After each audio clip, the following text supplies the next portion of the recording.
भुजा सी का मान ज्ञात कीजिए। त्रिभुज के अंदर ए बी भुजा का मान 12 दिया है और बी सी भुजा का मान 5 दिया हुआ है। ए सी भुजा का मान सी दिया हुआ है और इस सी का मान हमें निकालना है। ये वाला साइन किसका होता है? समकोण का, 90 डिग्री कोण का होता है। ये जो है वो 90 डिग्री का कोण है। क्यों है? क्योंकि ये समकोण त्रिभुज है। इसकी दो भुजाएं जब लंबवत हो, ए बी भुजा और बी सी भुजा लंबवत है, तो यहाँ पर बनने वाला कोण 90 डिग्री होगा। समकोण त्रिभुज के अंदर एक प्रमेय लगती है, उस प्रमेय को कहते हैं पाइथागोरस प्रमेय। पाइथागोरस प्रमेय। ये प्रमेय क्या होती है? कर्ण का वर्ग बराबर लंब का वर्ग प्लस आधार का वर्ग। 90 डिग्री के सामने वाली भुजा कर्ण होती है।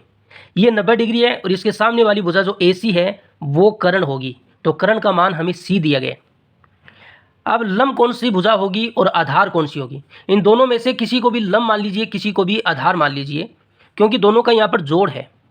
आगे पीछे जोड़ोगे तो कोई फर्क नहीं पड़ेगा।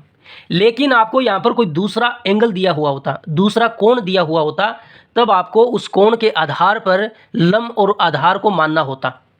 अब हमें इसमें कोण नहीं दिया गया है, तो हम इस भुजा को लंब मान लेते हैं और इस भुजा को आधार मान लेते हैं।